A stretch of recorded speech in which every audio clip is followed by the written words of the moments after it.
Hi, everybody. Um, my name is Tom. I started a company called Tomfoolery, which designs crazy experiences for different types of companies. I try to make things that are exactly what a team needs, and I've done it for like companies like WeTransfer, TomTom, Lego, etc. I also do some chaos pilot stuff for like teaching experience design, and in this capacity, I'm talking to you now.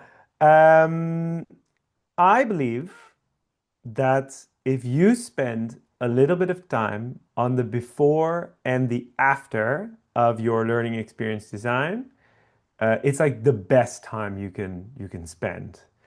And I hope after these 5 minutes, you'll feel a little inspired to try something yourself.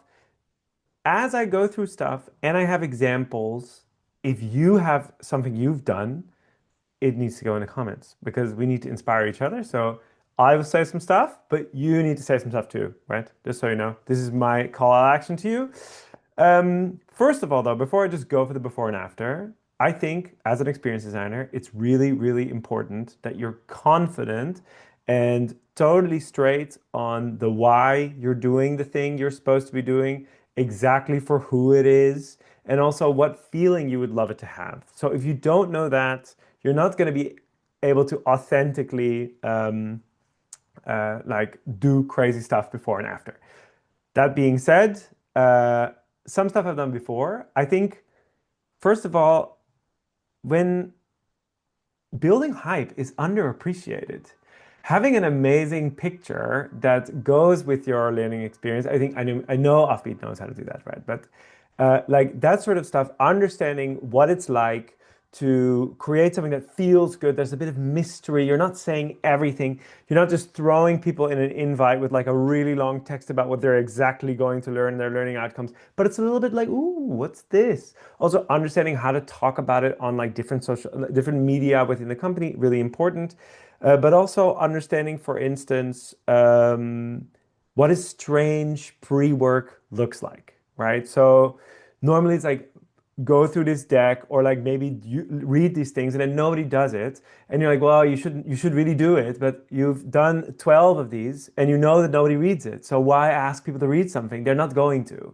But what you can do is to ask them to do strange things like take a childhood photo, take a shoe, take like a household object they love, right? Or if it's online, something else. It doesn't matter what it is. It's just something that triggers people. Wait, this is not what I thought it was going to be. And in that, you create a bit of hype. There's loads of other ways to do it, but these are some ways to create a little bit of mystery in learning experiences that I think are really cool to build that excitement that you want to feel.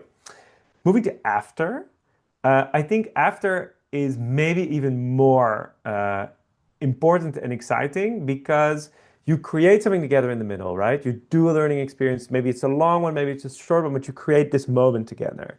And then you have this opportunity to imbue something like a memento with that experience so that whenever you go and think about it in the past, you can go, oh, or actually in the future, oh, right, I was there. It was amazing. We created something together. It sticks better that way. One example is that we had Lavinia was there. We were at an L&D conference like last year, and there was this beautiful experience around creating like a mission statement for yourself. And we created a tiny little like painter square that we could take home. And sometimes I look at it and I'm like, oh yeah, what is that core thing again? And it's really cool. But there's also easier stuff to do. Like I worked with Spotify once, and I gave like a giant cookie heart that you had to eat, and I thought it was really nice. But you can also do stuff with like time capsules. Like if you do a feedback workshop, you can. And again, I'm just giving examples to inspire you. Don't do this. Do exactly what fits your organization. But I'm just throwing some stuff out there. Like letters to yourself sometimes work, but also if you do a feedback workshop, what is the workshop that's like, what's the feedback piece that you can give someone in 3 months, right? It's all about uh, um, being bespoke and care, not scalable, not imbued with AI, but just something that you can give a little bit more attention to. I think it's underutilized. I think if you spend a bit of time and do something small, it can also be something that gives you a lot of energy. And I'm pretty sure that it's not just going to lead to more participants, but also going to give you a little bit more magic. So put those comments of stuff you've done in the comments so that you inspire the rest, and try, start small. That was me.